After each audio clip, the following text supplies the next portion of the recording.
Hey, welcome to Autodrome Pomoz. Today we came with a trailer, and on the trailer we've got a slightly refreshed project that we want to show you today. So today's episode is really laid back because, as some of you who watch the live stream might know, I'm not racing this season, but that doesn't mean nothing's happening here.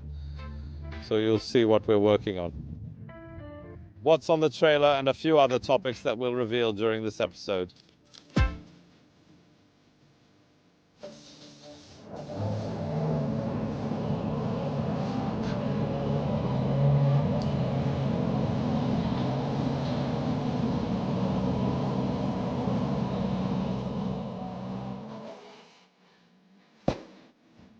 How do you like it?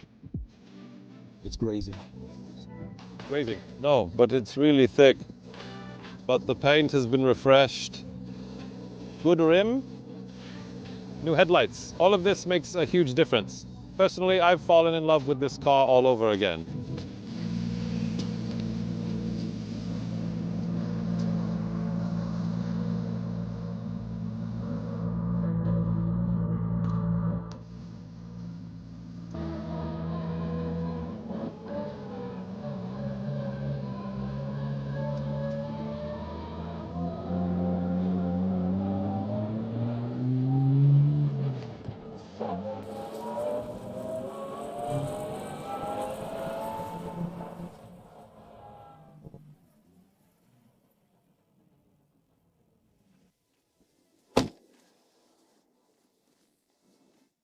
Subaru is set. That's how it looks. Beautiful background here. Operator Daniel is preparing the equipment. What's going on, sir?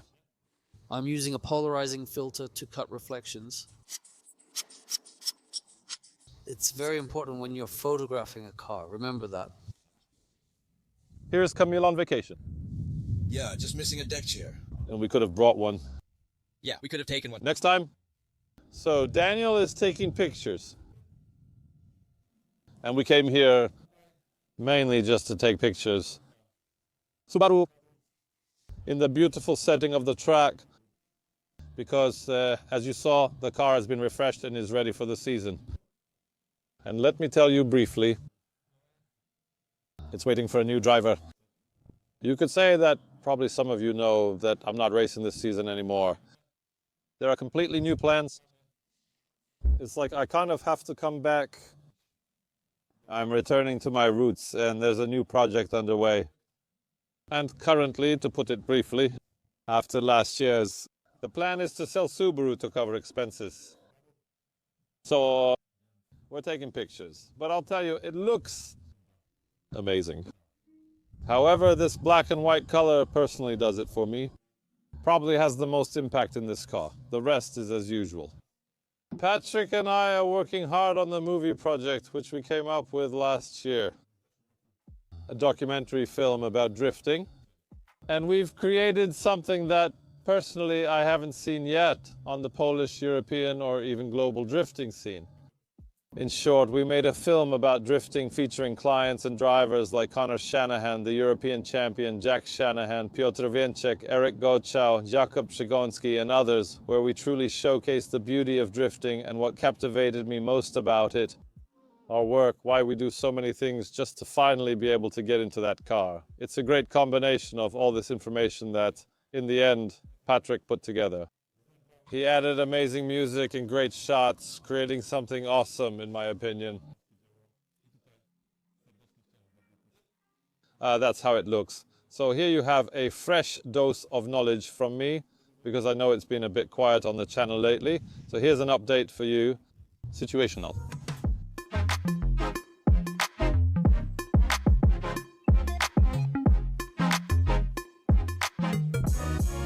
Recently, while doing a live stream, many of you were asking about the changes in Subaru that took place in 2023, and Kamil will share with you the information about what was changed in Subaru last season. So starting from the front of the car, we changed the bash bar to an aluminum one. It's a bit hard to see, but here it is. We replaced it to improve the weight distribution so that as much weight as possible would be taken off the front of the car. Moving on, we added nitrous. Here we have the injection, which is part of the whole system. The camshafts, which are under these covers, have been changed, and the turbocharger has also been changed. Why did we do this? Because we wanted to slightly change the characteristics of the engine so that everything would spool up much earlier and it would just drive better. When we changed, the turbocharger and entire intake system were modified, so all pipes and elbows were redone and welded, plus a new intercooler was added. Bigger and much more efficient now. We had minor intake temperature issues, but it's perfect as we wanted. Currently we have about 770 horsepower without nitrous. Nitrous adds 75 horsepower working throughout the entire map, not just for turbo spooling. That gives us roughly 840 to 850 horsepower. Additionally, the exhaust manifold is now wrapped with thermal insulation for better temperature control, and there have been other changes. We've added exhaust gas temperature sensors. Here we have one. There's another one, so we can monitor the exhaust gas temperatures. I think the last change under the hood, if I remember correctly, we have a different crankcase ventilation system, which means we have larger fittings coming out of the valve covers, and we have a new reservoir that is located, on the cowl. What has changed? New lights. Yes, now there are new lights. Moving on. Inside, the main change is a sequential gearbox replacing the manual from the 3-liter diesel. The gearbox is made by Quaife. After changing this gearbox, there's also a different clutch, because we had to make a new clutch so that everything would work properly together with this gearbox. Moving on, the drive shaft is now one piece and shorter, which also makes it lighter. Inside, we also see the nitrous bottle, another system component. And the dashboard has been flocked, so now it's nice and soft. Like this, here. And as a driver, I can also recommend the intercom system that we added from Stylo, which I connected to my helmet. Before, we had quite a big problem with communication, and this intercom, in short, solved our problem. So I definitely recommend it. No! Is everything okay? Yes. Yes. Oh, okay, because I thought something happened. No, we're just taking pictures. I know, but I got that information, so I came over. We still have 10 minutes, right? Yeah, exactly.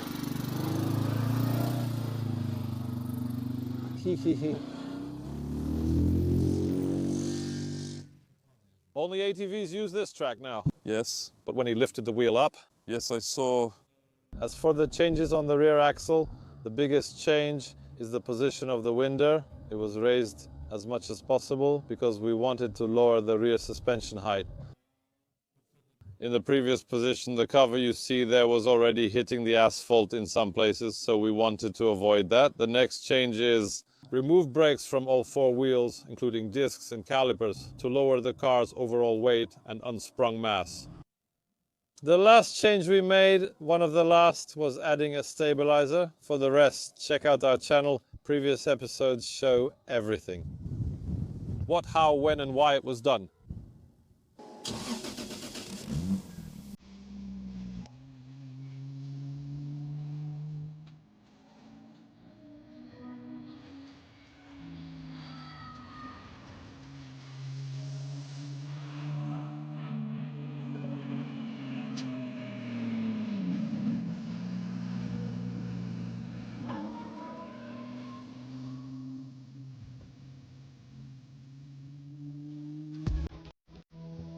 The Subaru was restored for 2 main reasons. The first reason is that we're taking the car to the premiere of the documentary film at the cinema. And the second reason why the Subaru was painted is because the Subaru is looking for a new owner. I've decided to sell the Subaru since I'm thinking about a new project, so I'm loading it onto the trailer. And we'll see in a moment.